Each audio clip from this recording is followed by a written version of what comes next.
یا حزب اللہ اسرائیل کے اوپر فائر کرتا ہے تو اس کو وہ انٹرسیپٹ کرتے ہیں. پھر ایک سیکنڈ ٹیئر ان کا ایئر ڈیفنس سسٹم ہے جو تھوڑا ہائی الٹیچیوڈ کے میزائلز ہیں ان کو انٹرسیپٹ کرتا ہے. اور پھر ان کا ایک اور نظام ہے ایرو جسے کہتے ہیں, اور یہ جو ایئر ڈیفنس سسٹم ہے وہ استعمال ہوا ہے جو بیلسٹک اور کروز میزائل اور جو ہائی الٹیچیوڈ سے جو پروجیکٹائلز آتے ہیں اسرائیل کی طرف ان کو انٹرسیپٹ کرنے کے لیے انہوں نے اپنا ایک ایئر ڈیفنس سسٹم بنایا ہوا. اور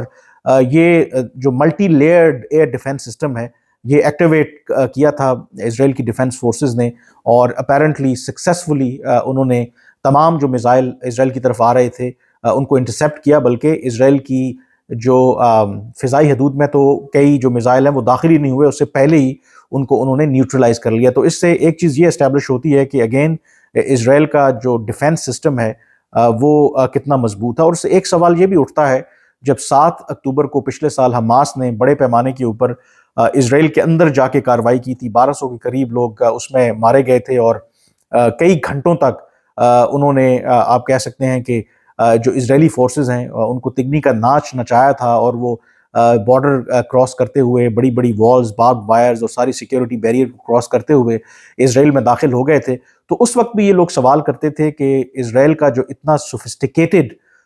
سیکیورٹی کا نظام ہے, غزہ ویسٹ بینک کے اندر کوئی بھی ایسا علاقہ نہیں ہے جس کو اسرائیل مانیٹر نہیں کرتا. ایک جتنے وہاں پر جو لوگ ہیں آپس میں ان کی جو بھی کمیونیکیشن ہے وہ اس کو ریئل ٹائم جو اسرائیلی انٹیلیجنس ایجنسیز ہیں وہ سن رہی ہوتی ہیں, اور اتنا بڑا سیکیورٹی لیب سمجھ سے باہر ہے. تو کچھ جو کانسپریسی تھیوری بھی کہہ سکتے ہیں, لوگ یہی سمجھتے ہیں کہ شاید اسرائیل نے وہ حملہ خود ہونے دیا, کیونکہ اس کی مثال آپ کے سامنے ہے کہ ایک طرف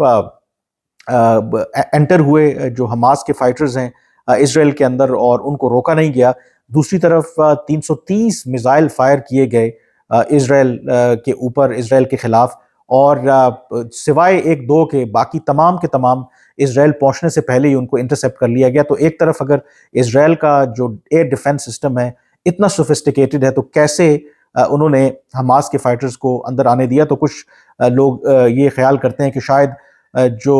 بنجمن نیتن یاہو کی گورنمنٹ ہے, جو ہارڈ لائنرز ہیں ود ان اسرائیل, ان کو ایک موقع فراہم کیا حماس کے اٹیک نے, اور اس کے بعد جو انہوں نے ظلم اور بربریت کی جو داستان رقم کی غزہ کے اندر وہ ہمارے سامنے. اور اسی پوائنٹ پر میں آگے آپ کو لے کر جانا چاہتا ہوں کہ یہ جو ساری ٹینشن بڑھ رہی ہے یا جو ایران نے اسرائیل کے اوپر حملہ کیا ہے اس کا الٹیمیٹلی فائدہ کس کو ہوگا؟ اس کے لیے جو سب سے امپورٹنٹ بات ہے, امریکہ کے ایک ریٹائرڈ ڈپلومیٹ ہیں,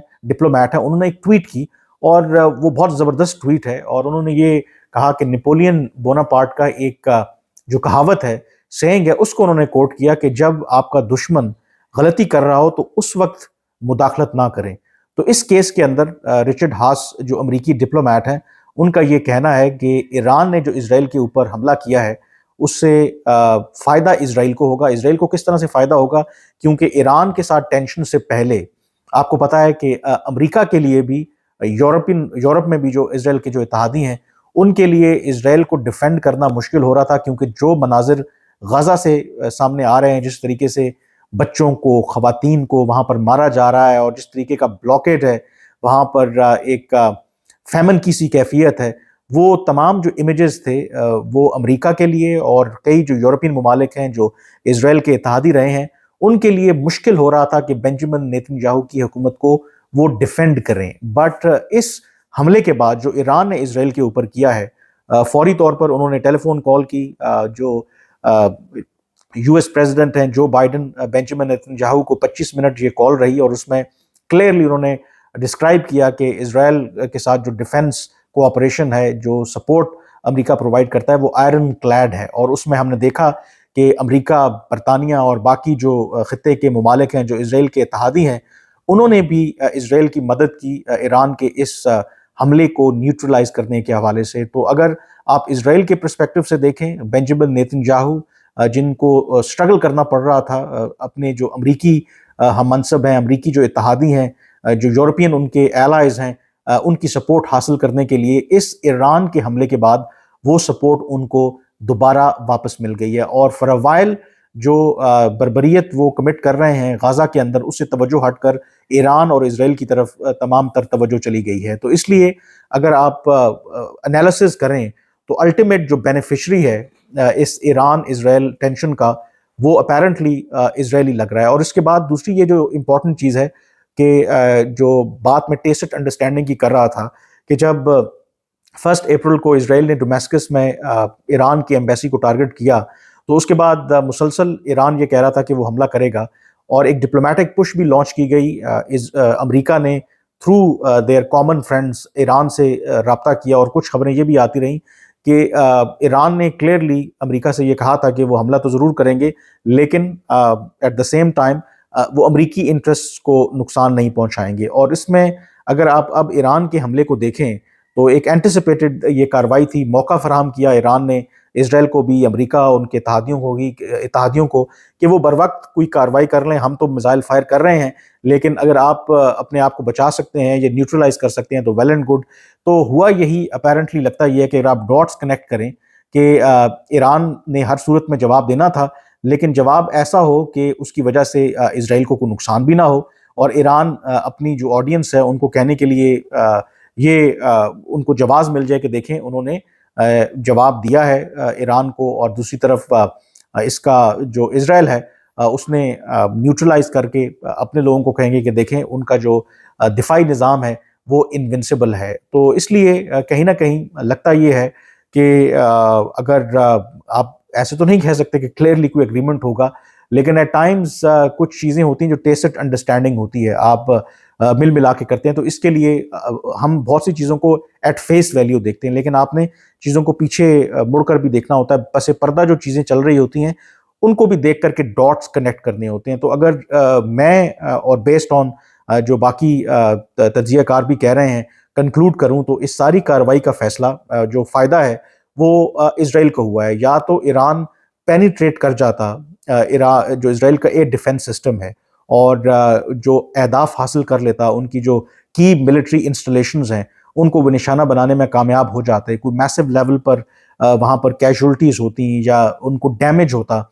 پھر تو آپ کہہ سکتے تھے کہ ایران ایک اسٹرانگ میسج انہوں نے ڈیلیور کیا ہے اور باقی جو اسرائیل مخالف قوتیں ہیں ان کو بھی ایک میسج جاتا کہ اسرائیل جو ہے وہ انونسبل نہیں ہے. لیکن اس کارروائی کے بعد اپیرنٹلی لگتا یہ ہے کہ سارا فائدہ اسرائیل کو پہنچا ہے, اور یہ آئی تھنک مجھے ریمائنڈ کرواتا ہے کہ جو 1967 کی جو عرب وار جسے کہتے ہیں, جب عرب ممالک نے مل کر اسرائیل کے اوپر حملہ کیا تھا اور ودن فیو ڈیز ان کو شکست ہوئی تھی, اور اس کے بعد پوری جو مڈل ایسٹ ہے خاص کر کے فلسطین کا نقشہ تک بدل گیا تھا, کیونکہ اس سے پہلے West Bank, Gaza, Golan Heights, اس کے اوپر جو اسرائیل ہے اس کا قبضہ نہیں تھا. لیکن 1967 کی وار کے بعد جو ٹیریٹری اسرائیل کے پاس نہیں بھی تھی اس پر بھی انہوں نے قبضہ کر لیا, اور آج تک وہ تنازع چلتا آ رہا ہے. اور 1967 کا اسرائیل اور آج کے اسرائیل میں تو اب بہت فرق ہے. ایون اس وقت ان کی جو ڈیفنس جو کیپیبلٹی تھی وہ اتنی اسٹرانگ نہیں تھی. ایون دین انہوں نے جو عرب کنٹریز کا جو جوائنٹ اٹیک تھا اس کو انہوں نے نیوٹرلائز کیا, اور یہ لگتا ہے کہ 1967 کے بعد دوسرا ایک بڑا مومنٹ ہے جس سے اسرائیل آپ کہہ سکتے ہیں کہ اپنی جو انونسبلٹی ہے اس کو اسٹیبلش کرنے میں کامیاب رہا ہے, اور اس کا جو فائدہ ہے یقینی طور پر اسرائیل کو اپیرنٹلی ہوتا نظر آ رہا ہے. اب اس میں جو سب سے اہم سوال ہے کہ آگے کیا ہوگا, جو انڈرسٹینڈنگ اپیرنٹلی یہ لگ رہی ہے کہ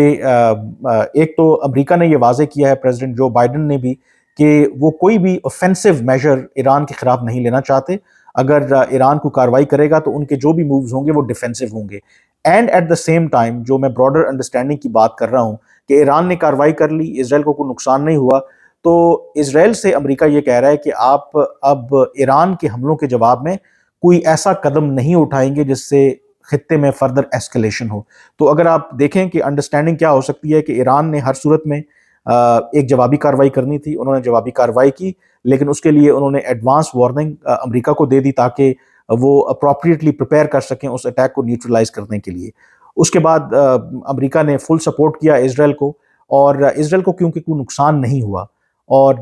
اس وجہ سے جب اب جو امریکہ ہے وہ یہ چاہتا ہے کہ بلکہ اس کو فائدہ ہی ہوا ہے پولیٹیکلی ادروائز بھی کہ اس کی جو سپورٹ ہے وہ واپس آ گئی ہے. تو اس لیے جو براڈر انڈرسٹینڈنگ کی اگر آپ بات کریں تو ایران کے اوپر اب اسرائیل اپیرنٹلی کوئی دوبارہ بڑی کارروائی نہیں کرے گا, اور شاید یہ جو گارنٹی ہے یا یہ جو ایشورنس ہے اپیرنٹلی تھرو تھرڈ کنٹریز وہ امریکہ ایران کو دے رہا ہے. لیکن سچویشن جو ہے وہ obviously ایک فلوئڈ سچویشن، انسرٹن سچویشن ہے، کیونکہ جو ڈومیسکس پہ بھی اسرائیل نے جو اٹیک کیا تھا، امریکہ کا یہ کہنا تھا کہ اسرائیل نے ان کو اعتماد میں نہیں لیا تھا. تو اسرائیل کے اندر بھی ہارڈ لائنرز ہمیشہ سے موجود ہیں، کیونکہ خطے کے اندر اگر جو ان کا دائمی ایک آپ کہہ سکتے ہیں کہ دشمن ہے وہ ایران ہی ہے، تو عین ممکن ہے کہ اس ایران کے حملے کو جو ہارڈ لائنرز ہیں with in the Benjamin Netanyahu government, وہ اس کو جواز بنا کر ایران کے خلاف کوئی میسو کارروائی کرنے کا سوچیں. لیکن جو سگنلز امریکہ سے آ رہے ہیں، کلیئرلی امریکہ نہیں چاہتا کہ اسرائیل اس طرح کی کوئی کارروائی کرے اور یہ معاملہ یہیں پہ فار دا ٹائم بینگ رفع دفع ہو جائے. بٹ اوور آل اگر آپ چیزوں کو جب ڈسٹ سیٹل ڈاؤن ہو جائے گی تو اینالائز کریں گے، جس طرح 7 اکتوبر حماس کا جو انسیڈنٹ تھا، اس کے بعد سارا جو فائدہ اسرائیل کو پہنچا، ان کو جواز ملا کہ ایک نیا نارمل وہ سیٹ کریں، ٹرمز آف انگیجمنٹ بالکل بدل دیں. ایگزیکٹلی یہ جو انسیڈنٹ ہوا ہے ایران کے اوپر، ایران نے اسرائیل کے اوپر جو حملہ کیا ہے، اس کے بعد خطے کے اندر جو رولز آف انگیجمنٹ ہیں وہ بدل جائیں گی، اور اپیرنٹلی جو سارا فائدہ ہے وہ اسرائیل کو ہوتے نظر آ رہا ہے. اب باقی چیزیں کس طرح سے ایران اس کو اسیس کرے گا یہ آنے والا ٹائم ہی بتائے گا. لیکن اب جو امپورٹنٹ ہے، I think next 48-72 hours crucial ہوں گے کہ کیا ایران جو اسرائیل ہے وہ وہیں پر معاملات کو ختم کر دیتا ہے، یعنی کہ فردر ایسکیلیشن نہیں چاہے گا، ڈائریکٹ رسپونڈ نہیں کرے گا. یہ آئی تھنک ڈپینڈ کرتا ہے. جو اپیرنٹلی چیزیں لگ رہی ہیں، لگتا نہیں ہے کہ اسرائیل امیڈیٹلی کوئی بڑا رسپانس دے گا، کیونکہ صرف میں بار بار میں ریپیٹ کر رہا ہوں کہ اس ساری کارروائی کے اندر، اس سارے تنازع کے اندر الٹیمیٹلی اپیرنٹلی جو ونر ہے وہ آپ کو اسرائیل ہی نظر آ رہا ہے. فی الحال آج کے ویلاگ سے اتنا ہی. مجھے اب اجازت دیجیے. اللہ حافظ.